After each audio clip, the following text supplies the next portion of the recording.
नमस्कार. Mango Frooti बनवण्यासाठी इथे आपण पिकलेले 3 आंबे आणि कच्चे 2 आंबे घेतलेले आहेत. साल काढून असे गर काढून घेऊ आणि असे मिक्सरमधून छान पेस्ट बनवून घेऊ सर्व आंब्यांची.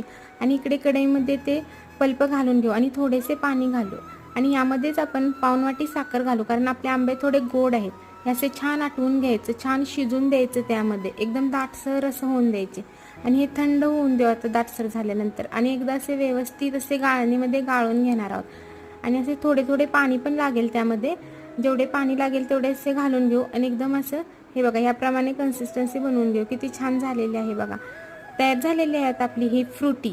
आपण यामध्ये बर्फ घालू शकतो किंवा फ्रीजमध्ये ठेवून थंड पिऊ शकतो.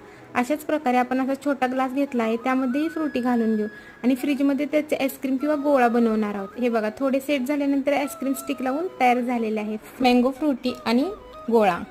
सर्वांचे खूप धन्यवाद.